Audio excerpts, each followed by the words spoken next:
Good evening all of you. आज मैं class 7th का हिंदी व्याकरण का 4th चैप्टर समझाने जा रही हूँ। शब्द विचार।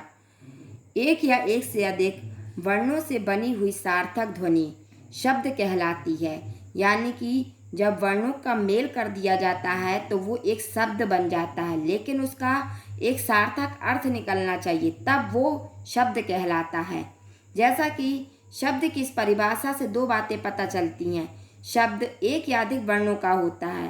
अब आप कहेंगे कि एक वर्ण का शब्द कैसा होता है, इसे नीचे दिए गए उदाहरण से समझिए। जैसे मान लीजिए लिखा है कि ना, यानी कि इस चित्र में उसकी माँ अपने बच्चे को तितली पकड़ने के लिए मना कर रही है, लेकिन इस ना का पूरा सार्थक शब्द निकल रहा है, इसलिए ये इस वर्ण का सार्थक शब्द निकल रहा है, अर्थ निकल रहा है, इसलिए ये शब्द कहलाएगा। सार्थक शब्द बनाने के लिए ध्वनियों का सार्थक अर्थ यानी कि मेल आवश्यक है। जैसे मान लीजिए कोई शब्द लिखा है फल। फल का चित्र या फल को देखकर हमारे दिमाग में कई अर्थ निकल रहे हैं। फल से हमारे दिमाग में कई चीज़ें उभर कर बाहर आ रही हैं। अगर हम फल का वर्ण विच्छेद करें तो फा प्लस आ प्लस ला प्लस आ, यानी कि फल का पूरा सार्थक अर्थ निकल रहा है। जबकि अगर हम दूसरे चित्र में देखें तो लफ से हमारे दिमाग में कोई भी तस्वीर नहीं आ रही, यानी कि लफ का कोई भी अर्थ नहीं निकल रहा, इसलिए हम इसको शब्द नहीं कहेंगे। अगर इसी तरीके से जब कई शब्दों को मिलाकर एक वाक्य बना दिया जाता है तो उसे हम पद कहने लगते हैं। शब्द का जब वाक्य में प्रयोग किया जाता है, इन्हीं शब्दों का जब वाक्य में प्रयोग करने लगते हैं तो वह व्याकरण के नियमों में बंध जाते हैं। तो वो एक व्याकरण के नियम यानी कि व्याकरण के नियमों में बंध जाते हैं और इसका रूप भी बदल जाता है। वाक्य में प्रयुक्त यही शब्द पद कहलाता है। मान लीजिए जैसे लिखा है कि राम फल खाता है, यानी कि ऐसा तो नहीं बोलेंगे कि राम फल खाती है, यानी कि यहाँ पे हमें पूरा व्याकरण में बंध गया, यानी कि हमें स्त्रीलिंग पुल्लिंग ये सारी चीज़ें, क्रिया, खाता है खाती है, ये चीज़ें भी देखनी पड़ती हैं। तो जब हम शब्दों का वाक्य में प्रयोग करने लगते हैं तो वो पद कहलाता है। और खाली एक शब्द जो कई वर्णों से मिलकर बनता है वो शब्द कहलाता है। ये शब्द और वर्ण में अंतर है। अगर हम इसका उदाहरण देखें तो मान लीजिए हम लिख सकते हैं कि एक या एक से अधिक वर्णों से बनी हुई सार्थक ध्वनि शब्द कहलाती है। अगर इसका एग्जाम्पल लिखना हो या उदाहरण लिखना हो तो हम खाली फल दे सकते हैं कि फल, कमल, राम, कुछ भी। तो ये इसका उदाहरण है। लेकिन अगर हम पद में लिखेंगे तो हमें एक वाक्य बनाना पड़ेगा कि राम फल खाता है, तब ये पद का उदाहरण होगा। शब्दों के भेद। भाषा कई प्रकार के शब्दों से मिलकर बनती है, यानी कि अगर हम देखें तो भाषा को कई शब्दों से मिलाकर बनाया जाता है। ये शब्द कहाँ से आए, कैसे बने और कौन कौन से हैं, इस दृष्टि से इन्हें 4 भागों में बांटा गया है। यानी कि भाषा को हम 4 भागों में बांटते हैं, जैसे स्रोत या व्युत्पत्ति के आधार पर, रचना के आधार पर, अर्थ के आधार पर और व्याकरण के आधार पर। अब हम देखेंगे कि स्रोत या व्युत्पत्ति के आधार पर क्या होता है। हिंदी में अनेक स्रोतों से शब्द आए हैं, यानी कि हिंदी में जो शब्द आए हैं वो कई स्रोतों से आए हैं। स्रोत यानी कि लाने का साधन, इन पर विचार करना ही स्रोत या व्युत्पत्ति की दृष्टि से विचार करना है। इस आधार पर हिंदी शब्द को 5 भागों में बांटा गया, यानी कि स्रोत या व्युत्पत्ति को भी 5 भागों में बांटा गया। जैसे तत्सम शब्द, तद्भव शब्द, देशज शब्द, विदेशज शब्द या आगत शब्द और संकर शब्द। तत्सम शब्द संस्कृत के जो शब्द होते हैं उन्हें हम तत्सम शब्द कहते हैं। जैसे संस्कृत से आए वे शब्द अपने मूल रूप में उपयोग में लाए जाते हैं। जब संस्कृत से आए जो शब्द हैं उसे जब मूल रूप में उपयोग में प्रयोग किया जाता है तो वे तत्सम शब्द कहलाते हैं। जैसे जल मीन्स होता पानी, घृत मीन्स घी, ग्राम मीन्स गांव, गृह मीन्स घर, गौ मीन्स गाय आदि। उसी प्रकार से तद्भव शब्द यानी कि हिंदी के जो शब्द होते हैं उसे हम तद्भव शब्द कहते हैं। संस्कृत के वे शब्द जो थोड़े बहुत बदलाव के बाद हिंदी में प्रयोग किए जाते हैं उन्हें हम तद्भव शब्द के नाम से जानते हैं। जैसे बताया, जल मीन्स होता पानी, घृत मीन्स घी, ग्राम मीन्स गांव, ग्रह मीन्स घर और गौ मीन्स गाय। देखिए अब तत्सम और तद्भव क्या होता है। जैसे तत्सम यानी कि अंध, अंध यानी कि संस्कृत शब्द है, इसको अगर हम हिंदी में प्रयोग करेंगे तो अंधा आ जाएगा। अग्नि का आग, अग्र मीन्स आगे, अश्रु यानी आंसू, अष्ट मीन्स 8, आम्र मीन्स आम, उष्ट मीन्स ऊंट, कर्म मीन्स काम, कार मीन्स काज, काष्ठ मीन्स काठ, कूप मीन्स कुआं, कोकिल मीन्स कोयल।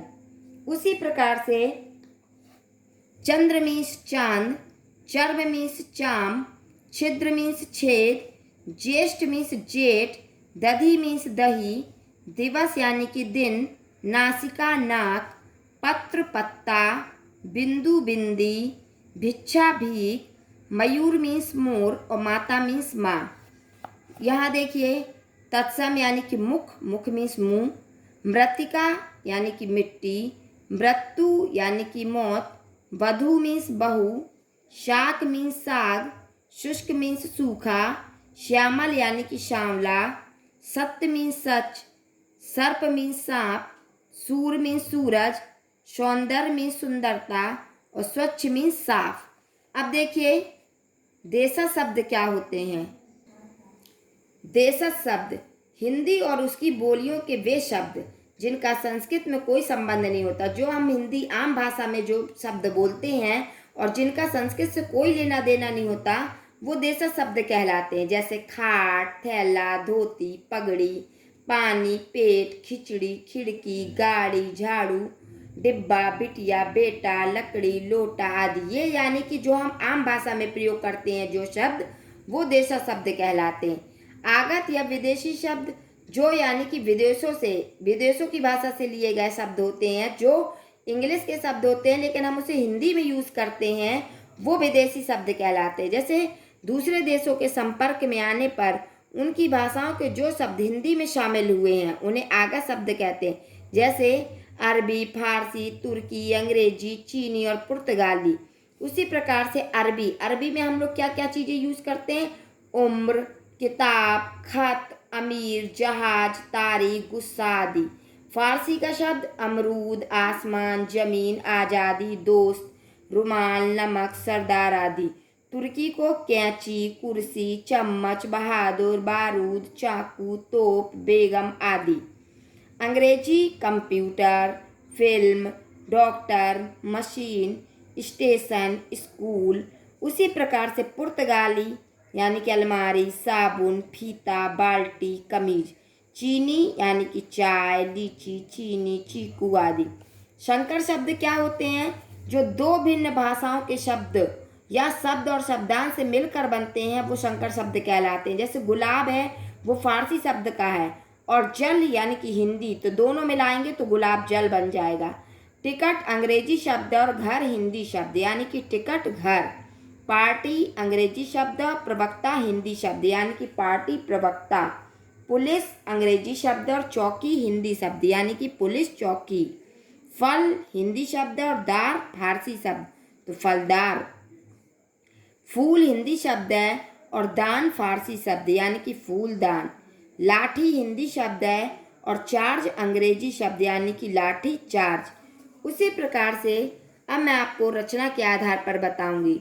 रचना के आधार पर शब्द को 3 भागों में बांटा गया है, रूढ़ शब्द, यौगिक शब्द और योग रूढ़ शब्द। रूढ़ शब्द क्या कहलाता है, रूढ़ शब्द वास्तव में मूल शब्द होते हैं, यानी कि जो मूल शब्द होते हैं जिनका मेन भाषाओं में प्रयोग किया जाता है उसे हम रूढ़ शब्द कहते हैं। इन्हें अलग अलग करने पर इनके खंडों का कोई अर्थ नहीं निकलता। अगर हम इनका वर्ण विच्छेद कर दें तो इनका कोई अर्थ नहीं निकलेगा। जैसे नाक, अगर हम ना अलग कर दें और का अलग कर दें तो इसका कोई अलग अर्थ नहीं निकलेगा। इसी प्रकार खाट, खा अलग कर दें और टा तो इसका कोई अर्थ नहीं निकल रहा। दूध में दू अलग कर दें और धा तो कोई अर्थ नहीं निकल रहा। पुस्तक, प्राण, रात, विश्व, ये सब सारे रूढ़ शब्द हैं। यौगिक शब्द क्या कहलाते हैं, यौगिक का अर्थ है योग से बना, यानी कि जो योग से बनता है उसे हम यौगिक शब्द कहते हैं। यानी कि 2 शब्दों के योग से जो बनता है उसे हम यौगिक शब्द कहते हैं। मूल शब्दों में अन्य शब्द जोड़कर बने शब्द यौगिक शब्द कहलाते हैं। यानी कि मूल शब्द में जिस प्रकार से उपसर्ग में हम मूल शब्द को के आगे जोड़ देते हैं तो वो उपसर्ग बन जाता है, उसी प्रकार से इसमें भी अगर हम मूल शब्द में कुछ जोड़ दें तो ये यौगिक बन जाता है। इन शब्दों के खंड करें तो प्रत्येक खंड सार्थक होगा। अगर हम इन शब्दों को तोड़ दें, इसके खंड कर दें, अलग अलग कर दें, तो भी इसका प्रत्येक खंड का अर्थ निकलेगा। जैसे विद्यालय, तो विद्या धन आलय, तो विद्यालय यानी कि विद्या का भी अर्थ निकल रहा है, और आलय विद्या यानी कि जहाँ हमें ज्ञान मिलता है, और आलय यानी कि स्कूल, तो विद्यालय। सुपुत्र यानी कि सुधन पुत्र।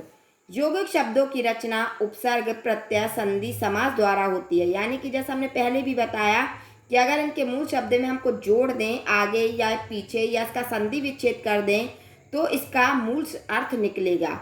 योग रूढ़ क्या कहलाते हैं?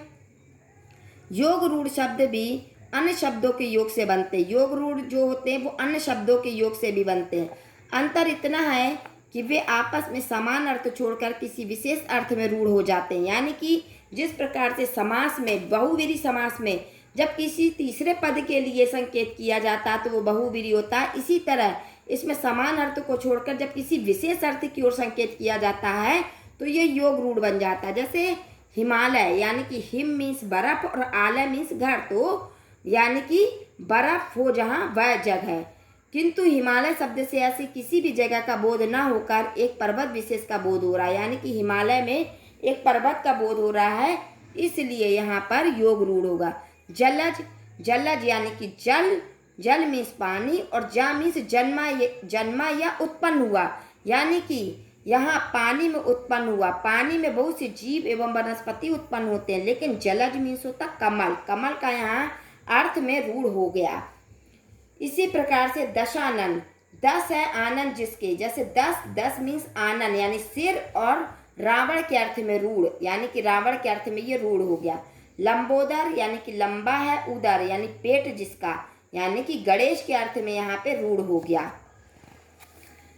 प्रयोग के आधार पर अब मैं बताऊंगी शब्दों का वाक्यों में प्रयोग करने पर कुछ शब्दों के रूप बदल जाते हैं। जब हम उसका वाक्यों में प्रयोग करते हैं तो कुछ शब्दों का अर्थ बदल जाता है और कुछ वैसे ही रहते हैं। वाक्य में प्रयोग आधार पर शब्द दो प्रकार के होते हैं, विकारी शब्द और अविकारी शब्द। वाक्य में आने पर जिन शब्दों के रूप में लिंग, वचन, कारक आदि के कारण विकार यानी कि परिवर्तन आता है, उन्हें विकारी शब्द कहते हैं। जब वाक्य में हम कोई शब्दों का प्रयोग करते हैं और उसमें लिंग, वचन, कारक, इन सब चीज़ों में परिवर्तन आ जाता है, ये सब चीज़ें बदलने लगती हैं, तो उन्हें विकारी शब्द कहते हैं। विकारी शब्द चार प्रकार के होते हैं, संज्ञा, सर्वनाम, विशेषण और क्रिया। अविकारी शब्द क्या होते हैं?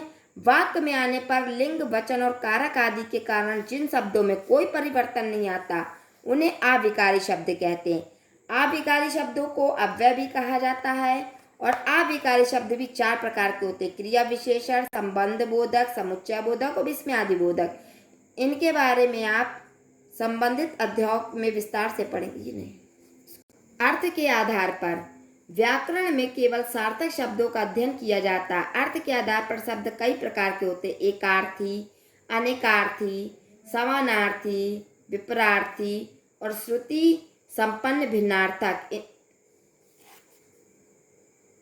इन सब के बारे में हम आगे वाले चैप्टर में विस्तार से पढ़ेंगे, और मुझे आशा है कि आप लोगों को ये चैप्टर अच्छे से समझ में आया होगा। धन्यवाद।